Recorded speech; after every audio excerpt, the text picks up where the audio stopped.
አመሰግናለሁ ሳሙኤልና የሸዋ እንዴት አምሽታችኋል እንግዲህ ቀደም ሲል እናንተም እንዳነሳችሁት አብሮነት ለበጎነት በረመዳን በሚል መሪ ቃል ልዩ የኢፍጣር መርሃ ግብር ተካሂዷል ይህን መርሃ ግብር ያዘጋጀው ደግሞ የኢትዮጵያ ንግድ ባንክ ነው ታዲያ በዚህ ታላቅ የኢፍጣር መርሃ ግብር የኢትዮጵያ ንግድ ባንክ ፕሬዝዳንት ኤቢሳኑን ጨምሮ የባንኩ ከፍተኛ የሥራ ኃላፊዎች እንዲሁም የኢትዮጵያ እስልምና ጉዳዮች ጠቅላይ ምክር ቤት የፕሬዝዳንቱ ተወካይ ኡስታዝ አቡበከር አህመድን ጨምሮ የምክር ቤቱ ከፍተኛ አመራሮች ጥሪ ተደረገላቸው የመንግስት አካላት እንዲሁም ልዩ እንግዶች ተገኝተዋል ታዲያ ይህ መርሃ ግብር በዋናነት ባንኩ በመሰረታዊነት ከሚሰጠው የፋይናንስ አገልግሎት ባሻገር እንዲያሉ የማህበራዊ ኃላፊነትን የመወጣት አንዱ አካል ተደርጎም ነው የተነሳው ይህን ፕሮግራም በተመለከተ አጭር መረጃ እንዲያጋሩን የባንኩን ምክትል ፕሬዝዳንት አቶ ኑሪን ጋብዣለሁ ከሳቸው ጋር አጭር ቆይታ ማድረግ ይሆናል አቶ ኑሪ እጅግ አድርጌ አመሰግናለሁ እንዲያሉ የአብሮነት መርሃ ግብሮች በተለይ የማህበረሰቡን እሴት ከማጠናከር አንፃር ምን ያህል አስተዋጽኦ አለው ባንኩስ ምን እየሰራ ነው የሚለውን አጠራሩ ይንገሩ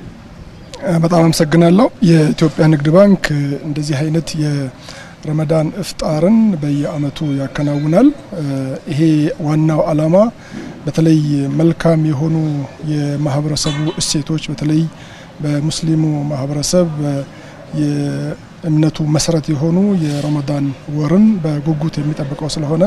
ባንካችንም ደግሞ ከማህበረሰቡ ጋር እንደመስራቱ መጠን የማህበረሰቡን መልካም እሴቶችን የአጋር ሆኖ የማህበረሰቡን መልካም ትብብር ትስስር እና አብሮ መብላትና የተቸገሩትን መርዳት ባህሎችን እንዲያዳብርም በግንባር ቀደምትነት ያንን ባህል እኛም የማህበረሰቡ አካል እንደመሆናችን መጠን አጋር ሆነን እነሱንም ለማበረታታት እኛም ደግሞ ደንበኞቻችንን በዚሁ ስራ ውስጥ በተለይ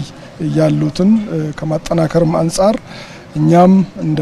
አንድ ተቋም የማህበራዊ ኃላፊነት ከንግድ ባሻገር ለማህበረሰቡ ምን አስተዋጽኦ እናደርጋለን ማህበረሰባችንስ እንዴት ነው የሚያየን የሚለውንም በማየት ነው ይሄንን አይነት በየአመቱ የምናካሂደው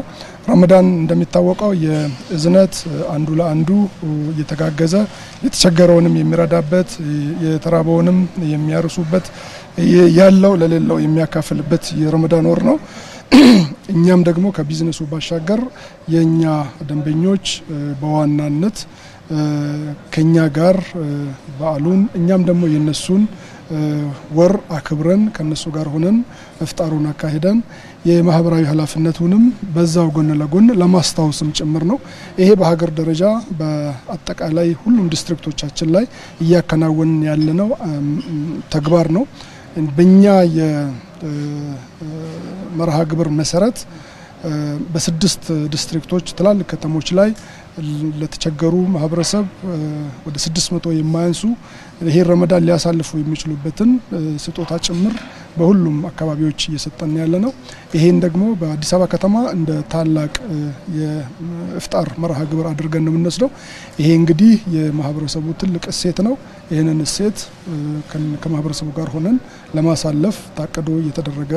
የመርሃ ግብር ነው ማለት ነው መልካም እጅግ በጣም አመሰግናለሁ አቶ ኑሪ ሁሴን የኢትዮጵያ ንግድ ባንክ ምክትል ፕሬዝዳንት መልካም ምሽት እንዲሆንልዎት እመኛለሁ ተመልካቾች እንግዲህ ቀደም ሲል እንደተጠቀሰው 1446ኛውን የታላቁን የረመዳን ወር ምክንያት በማድረግ የኢትዮጵያ ንግድ ባንክ በተለያዩ የክልል ከተሞች ጭምር የማዕድ ማጋራቶችን ጨምሮ በርከት ያሉ የአብሮነት ጊዜያትን የማሳለፍ እቅድ እንዳለው ተነስተዋል በቀጣይም ነፃ የወለድ አገልግሎትን ጨምሮ ደንበኞችን ያማከሉ የተደራሽነትና ጥራት ያላቸው አገልግሎቶችንም መስጠቱን እንደሚቀጥል ነው የተገለጸው ለአሁኑ የስኮት መረጃ ይህን ይመስላል ሳሙኤልና የሸዋ አመሰግናለሁ